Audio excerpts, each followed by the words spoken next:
Hey everybody, this is going to be the tutorial that's going to show you how to make this butterfly tube scarf. And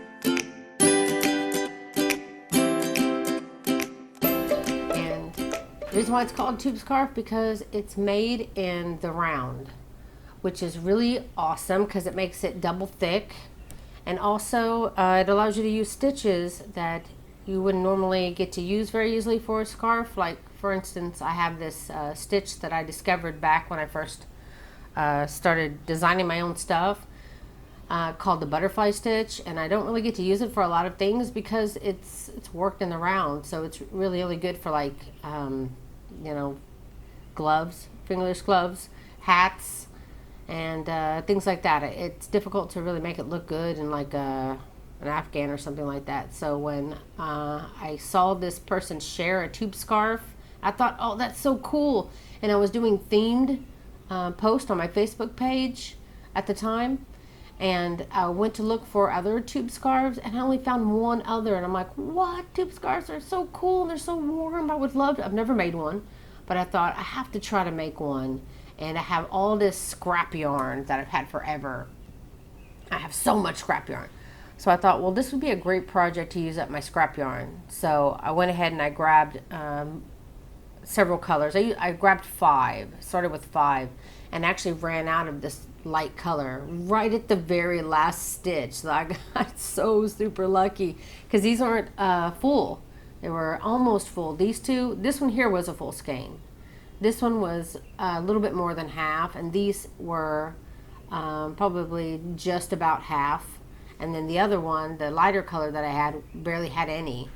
But because you're going to be doing a repeat of, the red color, 1, 2, and then you'll have it again 3 times, those colors you're definitely going to need a lot of. So I saved those for the ones I had another skein of this color, so I knew that I could safely do those colors 3 times. But the other ones, the lighter colors, this one and the other lighter color, I only had, not as much, but I only needed to repeat them twice, use those colors twice in a repeat. So it's really easy to make the tube scarf, and I'll show you how to do the stitch, and then pretty much after that you can just I'll tell you how I did my color pattern so you can repeat that if you like.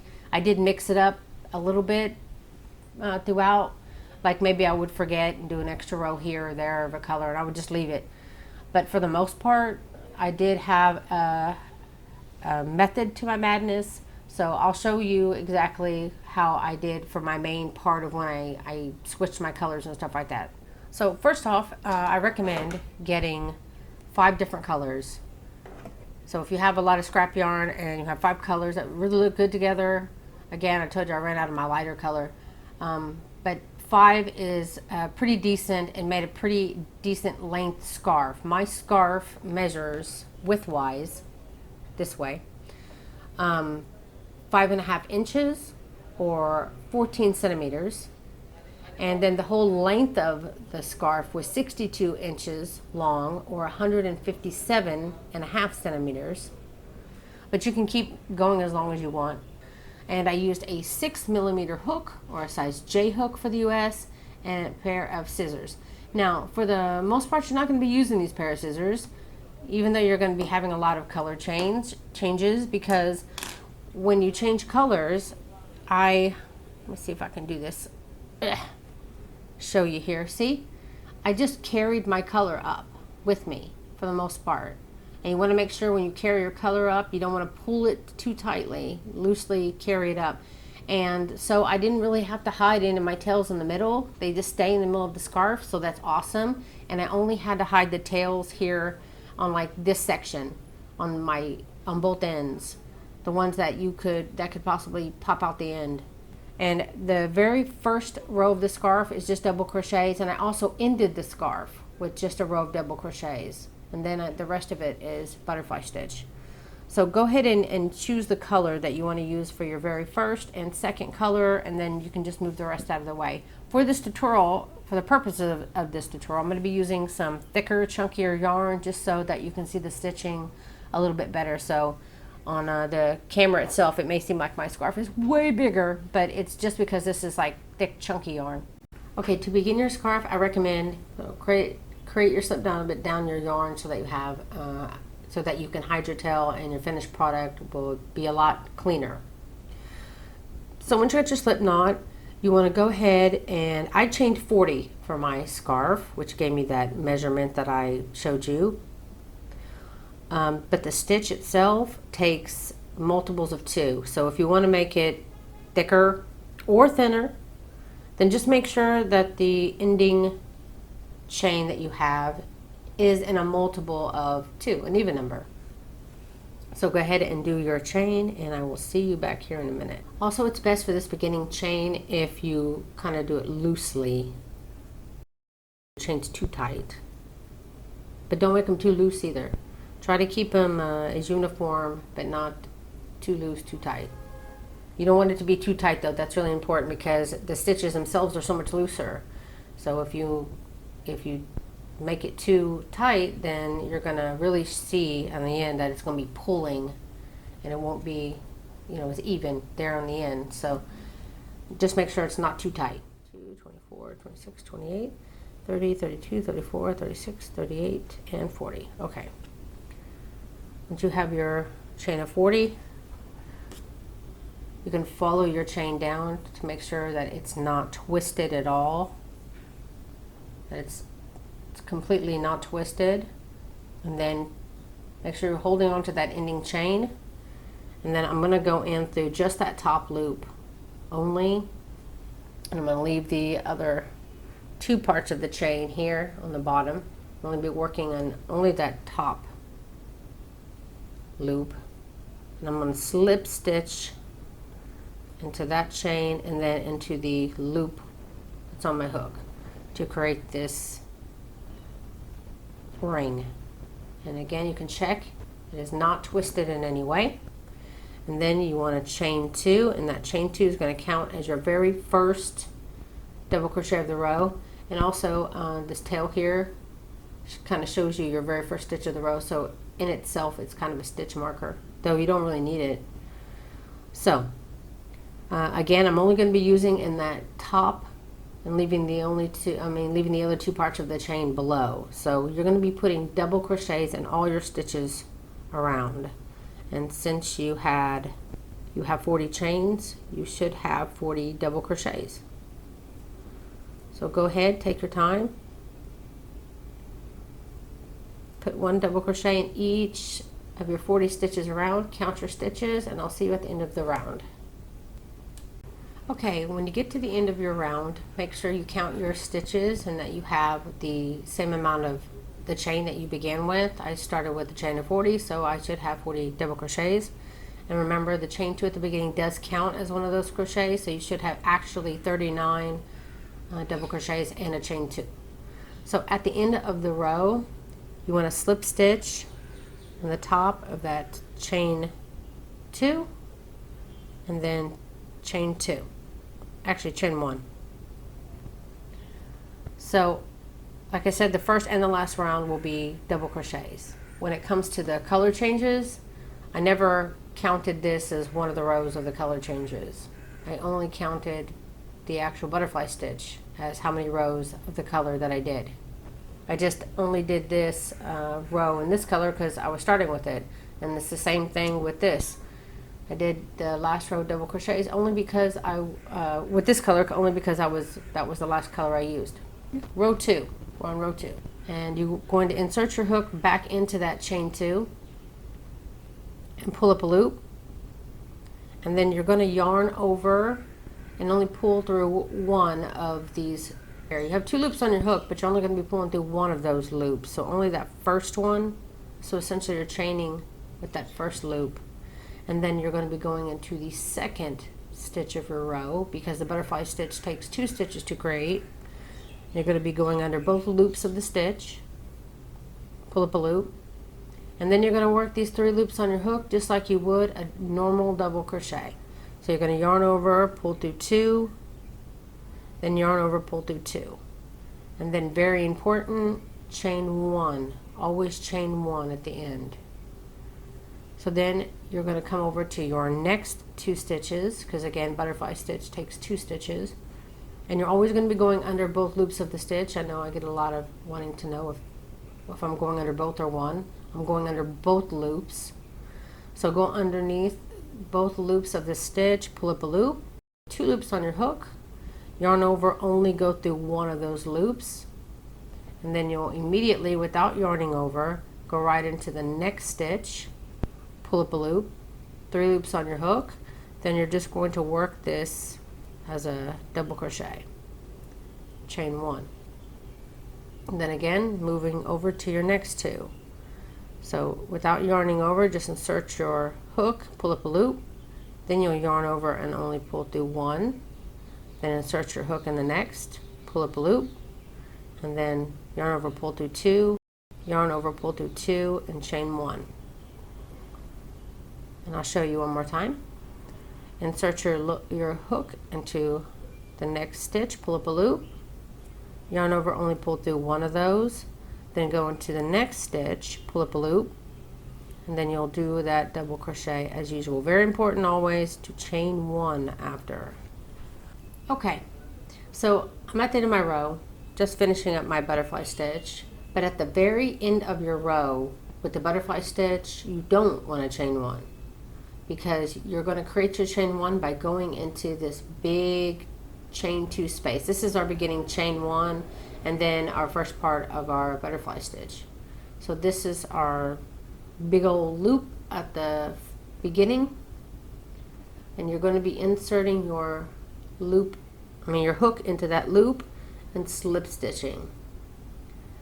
Now our first actual like butterfly stitch is here, so this is just kind of just 2 regular spaces, but we're still going to be using these to create our very first butterfly stitch of our row. You want to chain 1, and then you're going to be going in to the space before the stitch that you just slip stitch into to insert your hook and pull up a loop.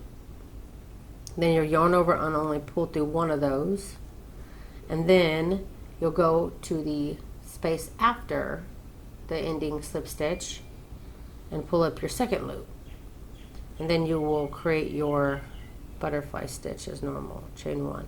And again, see how it creates just this single stitch here at the end? That's what you're going to use every time to slip stitch into, and then you'll be doing your first part of the butterfly stitch on this side, and then your second part of the butterfly stitch in this space here to create your very first one, just like we did with this. Hope that made sense.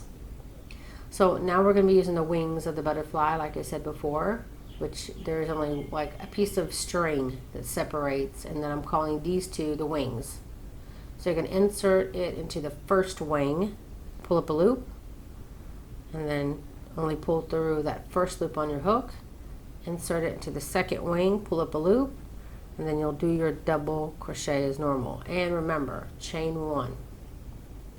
And then move over to your next set of wings, insert your hook, pull up a loop, insert your hook in the next wing, then do your double crochet as normal. And this is how you're going to be working your butterfly stitch for the rest of your scarf. Okay, real quick, I wanted to show you to end the row 2.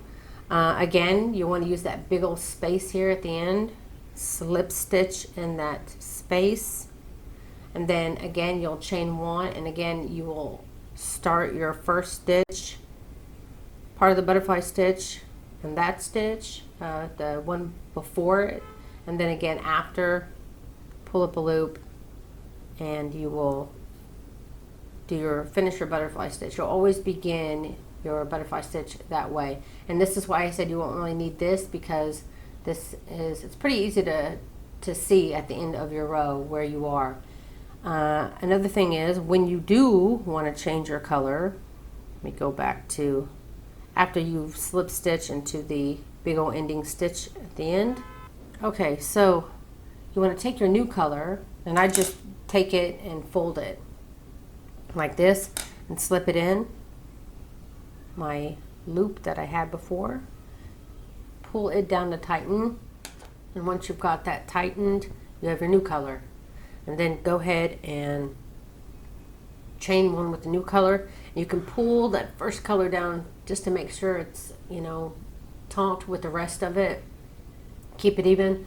And then this should be a clear color change. And then you just insert it into the previous space like before. Pull through only the first loop. And you want to go into the next. And what I did when I had an extra, you know, color that I was, you know, carrying with me, I always tried to make sure that I didn't crochet it with me. Like you leave it here. You never take your color with you because you're working in around and you're always going to come back to it. So just make sure you don't work over it at all. I just try to make sure I didn't work over it at all, because remember, you're going to need to, again, pull this up. And if you work over it, then you're going to be pulling it up from here instead of here directly in the middle where you want it to stay. So just make sure, because it tries to hide here, you just want to make sure you pull it to the side. Do not work over it. Work in that space only. And then insert your hook, pull up a loop, and then do your first beginning butterfly stitch like that.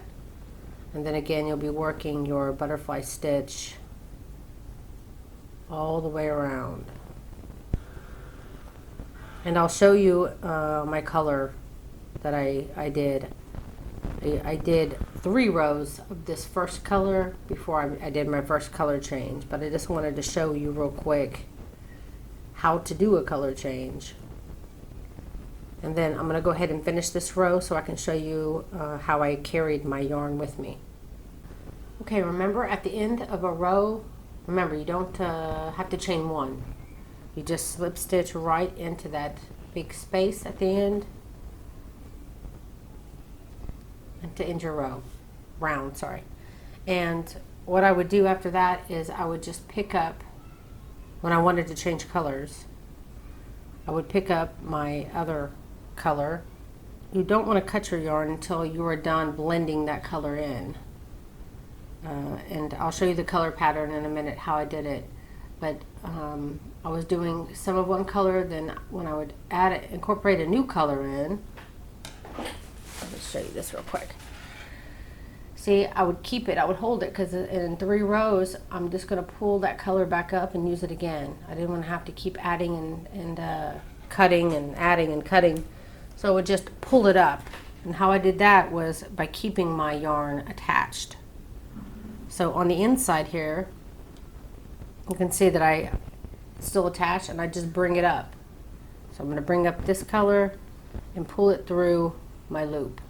Now you could pull the old color you were just using tight, and that'll tighten up your loop, but make sure that this is not too loose. I mean too tight or too loose. I would just make sure it was exactly pulled up to the length that I needed up to my row, because sometimes it can be 3 long. You just want to make sure when you pull it up that you do not have it. If you pull it to where this is way too tight, then it's going to be lower than the row. So you just want to make sure you keep it loose. Let it flow. If it's pulling, not good. Pull up more until it's loose. Then once you think it's good, then pull the first color tight down, and then you're ready to use your new color. And you'll always start by chaining 1 and then going into that previous stitch and then the one after to create your first butterfly stitch, and then you'll continue all the way around, and that's how you will carry your color up with you. Okay, so I wanted to show you the exact color pattern that I have, because I have a feeling that some people would like to know exactly, but I can quickly tell you what I was going for, which is having 3 colors, 3 rows of the color, the main color I'm using, and then when I start to incorporate the next color, I'll only have 1 row of that and then 3 on the other side. And then after those rows, I go for a 2 row, because I want to reduce in color, and I want to increase in this color. So the next 2 would be 2 rows of the new color, 2 rows of the old. So in with the new, out with the old. And then I would usually I would create 3, because I had 2 here, so now I'm doing 3 here and 1 here and 3 here. Now this was the basic idea behind it, but I would always mix it up. Sometimes I would forget to change, sometimes I liked or had more of a color, so I would add more to it. This, you can see, it's kind of the same, 3 with a new row of the new color incorporated, and then 2 of each, and then again 3. But this time I didn't put the new color, I just did 1, because there's 3, 2, 1 here, and then had the 3, so I ended up changing it up a little bit and doing 2 and then 1, because I didn't have as much of this color. But basically this is what I was trying to do throughout the whole thing. You can see here I have 3 of this color with 1 in the middle, and then I would do kind of a countdown with the old, and then a count up with this. So there's 1, 2, then 3, and this is 3, 2, and 1. So this is how I generally did my color pattern. Like I said, it wasn't 100%, but that is the basic idea of the colors, out with the old and with the new. See, 3, 2, 1, 1, 2, 3, as I mixed it together. And then once I got my 3 row, this would become my main color. And I typically only had 1 color of this, which was the one that was going out. But sometimes to incorporate the new color, I also wanted to have 3 and 3 on either side of it. So I would have sometimes a row where I'd have a single row of the old color, a single row of the new, which I like to do that a lot because I think that looked really cool. So I hope this helps you color your scarf. Please don't forget to like and share this pattern. It helps me out so much. Share my tutorials, share my pattern. I have a free links to all my patterns underneath the video. I also don't have my newsletter that you can sign up, or I have a roundup of 10 patterns of some kind of theme going on. I'll share that as well. As on my Facebook page, I share free crochet patterns daily, and then at the end of the week, the next week actually, I will share the previous week's best of. So like the top 3 I will put on a new post that I will share every week as well. So go check it out. I hope I see you there.